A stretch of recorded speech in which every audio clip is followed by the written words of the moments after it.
To me, what socialism means is democracy, means doing away with a system where 1% of the population owns half of the wealth, where the rich get richer and the poor get poorer. Hey, this is Tabby Natty, and I'm gonna take a look today at some clips of Bernie Sanders, a lot of old clips especially, Noam Chomsky, and Sam Seder, and this is all for my lefty Enneagram personality project. If you're a skeptic, welcome, stay for the clips, my exquisite taste in old clips, and to see the similarities between Chomsky, Bernie, Sam Seder, Enneagram newbies, curiosity seekers, old heads, enjoy. So today we're looking at the Enneagram 1, the reformer, 1 out of 9. This is a gut type. This is this type that is rational and idealistic. They try to follow their principles. They have a sense of purpose and morality, and they're striving to have these down-to-earth, realistic gains. And notice this principled idealism. Notice how Bernie has been saying the same thing since the 80s, you know, in Burlington. Billionaires and billionaires. The rich get richer, the poor get poorer. He has this cause, and he's gonna go after his principles and ideals. Next up, Chomsky talking about how our ideals and structures and principles can bring us forward to a reformed, better world. I think it would be a great shame to lose or to put aside entirely the somewhat more abstract and philosophical, if you like, task of trying to draw the connections between a concept of human nature that gives full scope to freedom and dignity and creativity and other fundamental human characteristics, and relates that to some notion of social structure in which those properties could be realized, in which meaningful human life could take place. So Foucault, who is an Enneagram 8, which is all about power structures, is debating here with Chomsky about, Chomsky talks about how we'll have these institutions, these ideals, which we'll use together as a principle of organizing human striving in this thought-out way. Foucault as an 8 is always talking about, well, what are the power structures in these institutions? How do these ideals you say exist? How do you know that they're other people's ideas and that they're not oppressing people? And think about with Chomsky, his idea of language, that you almost have this language gene or this pre-existing ideal structure that creates language. And think about how this is so forward-looking and reformist and idealist. He has this concept of human nature and these structures we can use to reform life going forward. So next up we have Sam Seder. Take a look at how the basic desire, or let's say the basic fear first of a 1, an Enneagram 1, is of being corrupt, evil, or defective. And their basic desire is to be good, to have integrity, and to be balanced. Okay. Well, I mean, you've made your case. It doesn't sound, I mean, Sam, I understand we disagree, and I could be wrong. I'm saying this is my risk. No, Jimmy, you're wrong. I don't think it's because I don't understand. It is. Because I don't understand what's going on. It is. Because because the idea that Peter Thiel and Merrick Garland would rule the same and there would be no demonstrable difference is absurd. It's absurd, Jimmy. I'm sorry. It's absurd. So I totally agree with Sam here. He's debating with Jimmy Dore about whether it matters to vote for Hillary over Jill Stein, whether the Supreme Court is important. And I think it's important to note, however, that at lower levels, a 1 of their vice can be resentment, where they get away from their virtue and the holy idea of this serene perfection, and they get into resentment and anger, and they can get very fastidious, dealing in absolutes. They alone know the truth, right? And this all relates to their fear of being corrupt, evil, defective.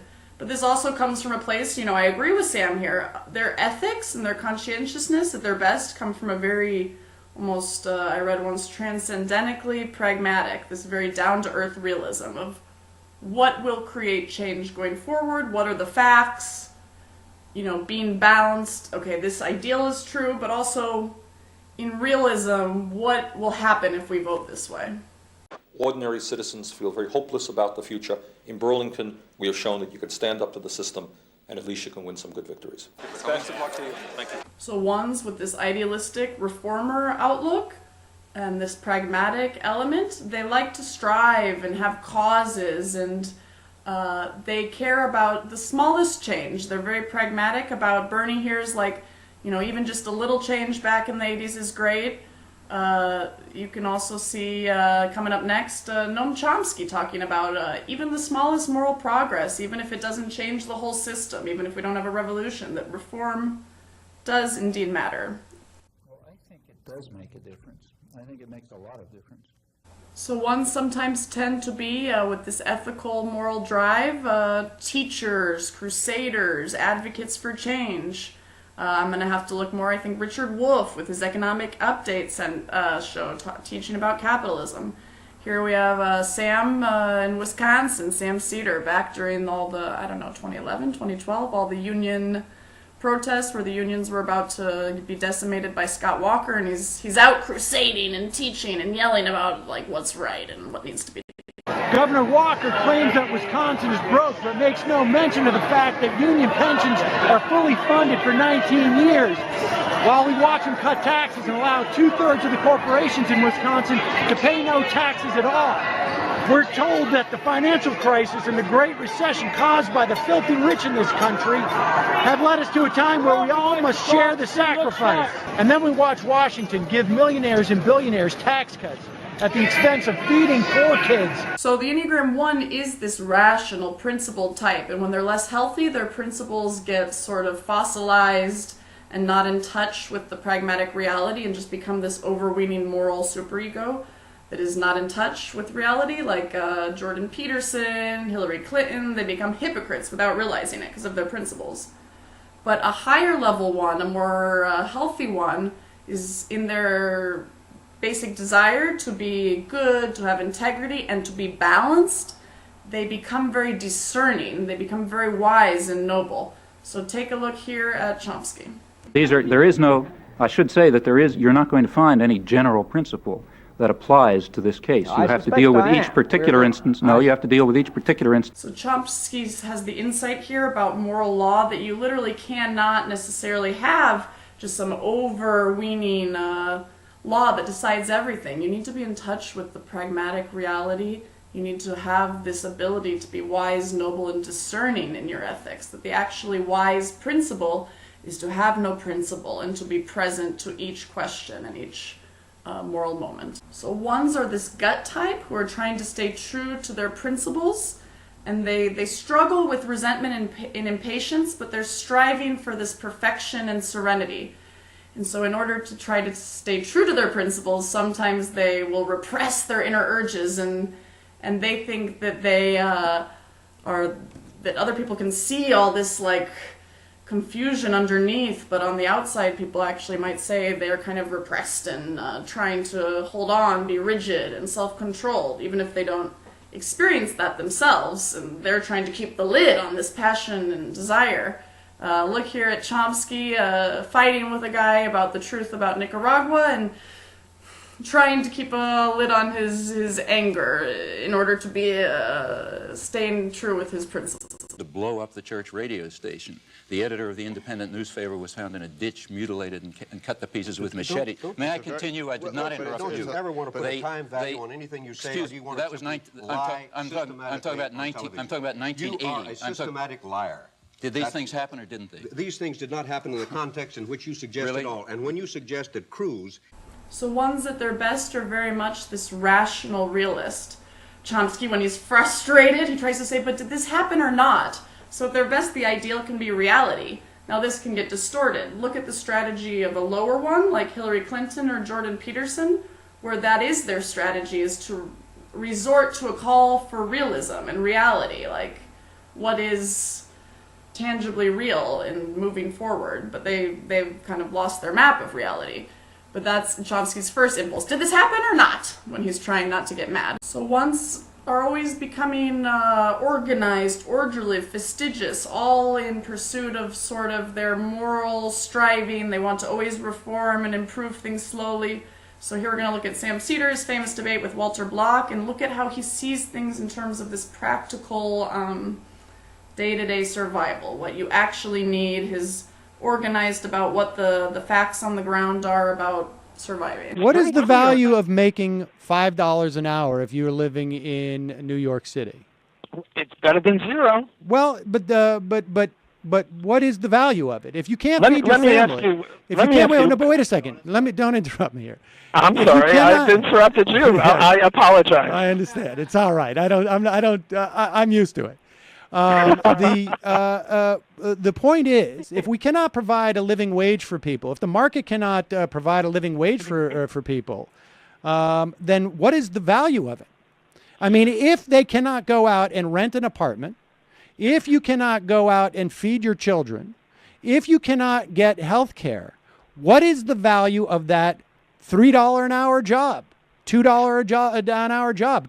Next up, Bernie, debating taxes with Ted Cruz. He's trying to be rational and in touch with the facts so that we can be an ethical society. He's got high standards. He's critical. He's perfectionistic. He says, who in their right mind? We need to have integrity, be balanced.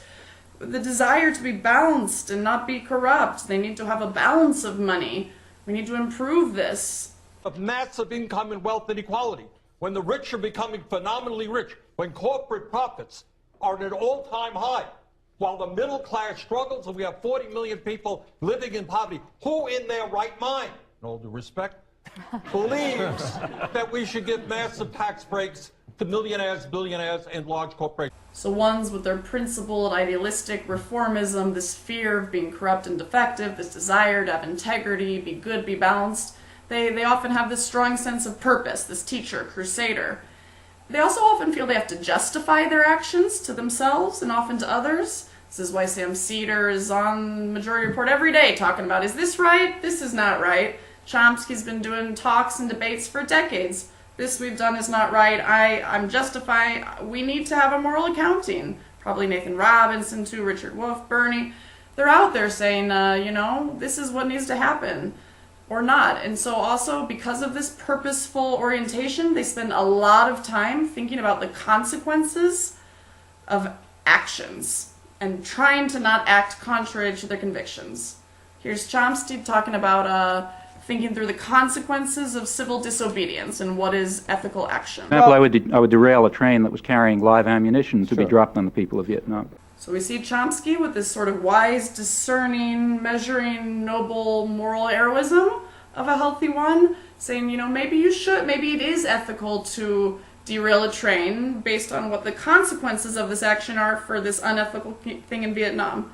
So when ones are at their best and really have this discerning, serene, discerning understanding of the moral calculus of a situation, and they have that balance. You can see with Chomsky here, he's going to compare the threat that Nicaragua presents to the U.S. in terms of as if Luxembourg posed a threat to the Soviet Union. This very balanced, realistic understanding of the moral situation and balance. To talk of Nicaragua as a security threat is a bit like asking what security threat Luxembourg poses to the Soviet Union.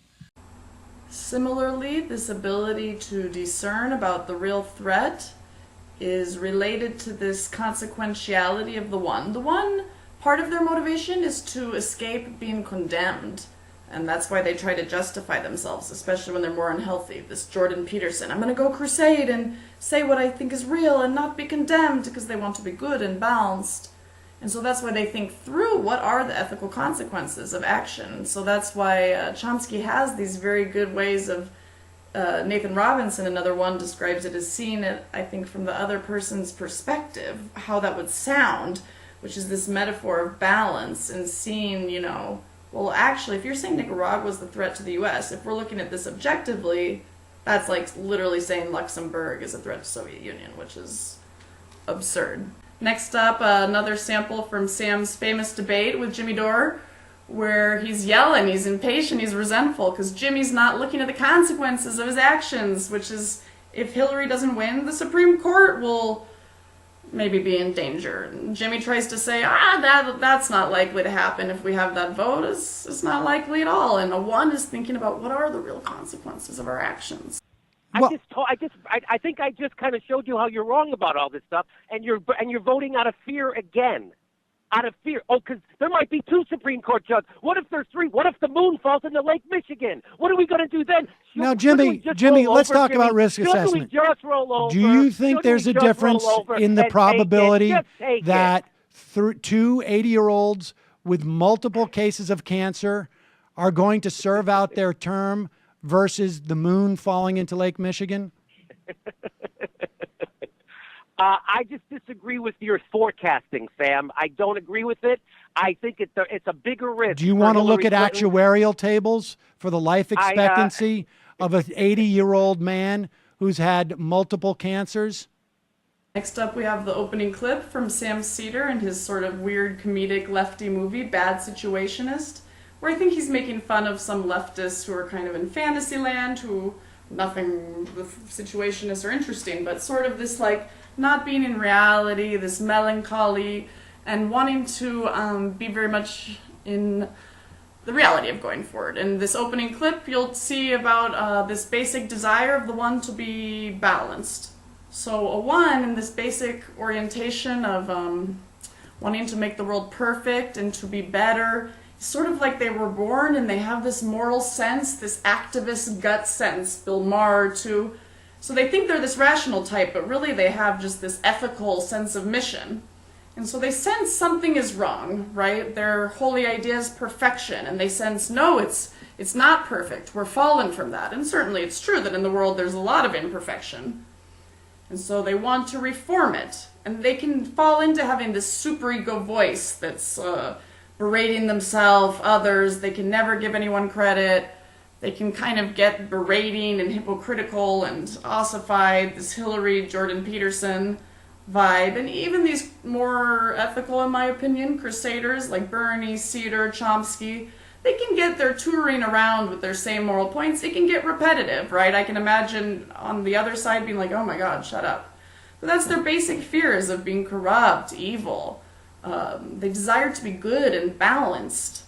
And at their highest, this brings them to this very wise, discerning realism, as you'll see here in this funny clip with Seder, in that they're always looking to strive forward against moral adversity, and they're having this resentment and impatience about what's wrong in the world, but they need to be not just thinking everything will be bad nor everything good. They have this very conscientious sense of right and wrong. And if you think about their virtue at their best is serenity against this vice of resentment, and their holy idea is perfection. And so they're trying to see the good and the bad and what we can do moving forward, and moving forward with this sort of perfect ethical serenity. You know, I could say that the future is bleak, but that would be a half-truth. You know, the other half of that truth would be that the future is not bleak. So the future's going to be good, but it'll also not be good. So he's making as a joke. A lot of humor kind of comes from making fun of your own type and the wisdom and delusions of your own Enneagram type, as I will continue drawing out in many videos, because this is my fun little personal project. But things are good, things are bad, and you go forward. Next up, we have Bernie, after getting back from, I think, Nicaragua. But he's talking about Soviet doctors who he had been meeting with. I think this is in the late 80s. And this is that good balance. He wants the doctors to collaborate. The doctor said some things were good, some things were bad. This wise, discerning, balanced realism. I went there expecting them to say, well, everything is great, there's no problem. But that certainly wasn't the case. They're proud of the fact, for example, that their healthcare system is free. But they would be open to acknowledge that it is probably 10 years behind the United States in terms of medical technology. And they would very much, I think, love to see some of their physicians come to Burlington and some of our physicians go there.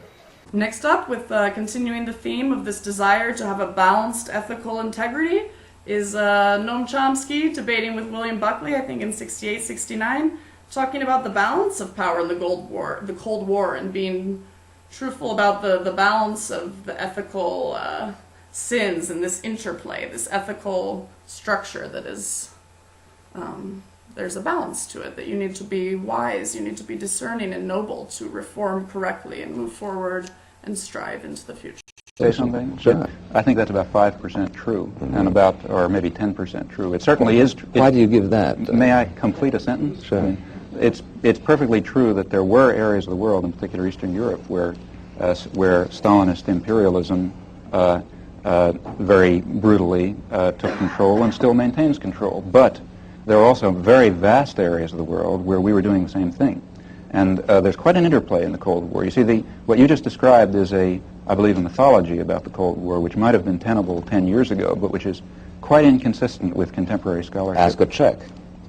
Ask a Guatemalan, ask a Dominican, ask President of the Dominican Republic. And this last clip you're going to see from Sam Seder, kind of doing an interview about all his years in the biz, talking with Michael Brooks, is about this virtue of a one. While they struggle with resentment, anger, and patience, hectoring to make things correct and right, they also, at their best, have this serene perfection.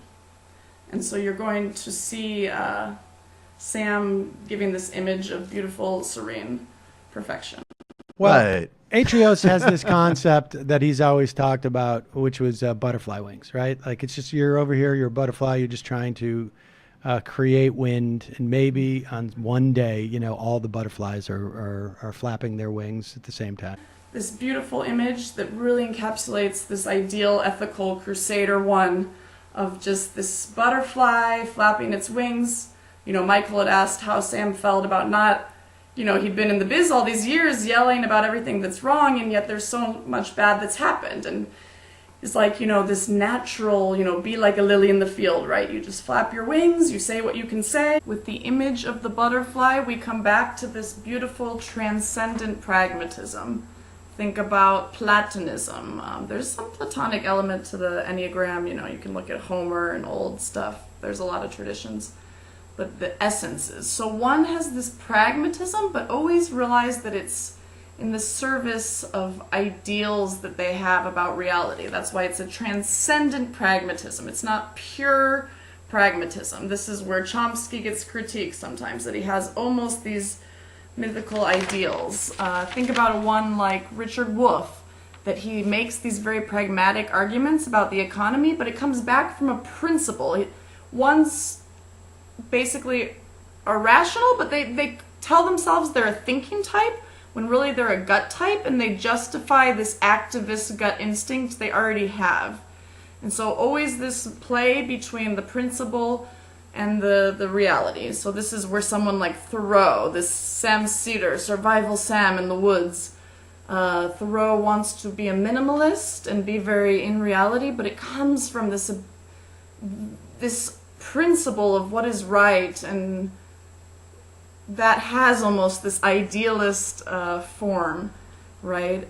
Think about someone like Jody Dean, who theorizes about the Communist Party and this crowds and party and just people in the streets, and very resource, very anti-image, it's hard to explain, this moralistic thing that has ideal behind it, although they think sometimes they're just realists. They have this ideal, this Platonic form of the serene butterfly, and that transcendent pragmatism of this meme, this type that just acts in the serenity of that. So I'll leave you with that image for my Enneagram 1. You know, Bernie, Noam, Sam, they've been out saying the same thing for decades, and they just will say it a million times because, you know, Chomsky says it makes a difference. Even the littlest difference matters, you know.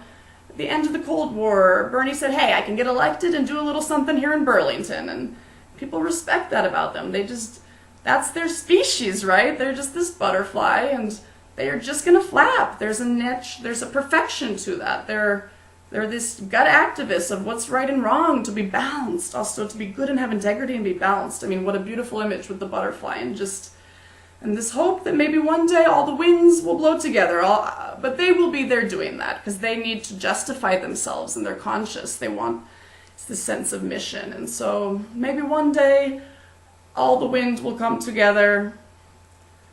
Beautiful for this very ethical, fastidious, resentful sometimes type, this beautiful image of just serene perfection going forward. All right, thanks. This is Tabby. See you around.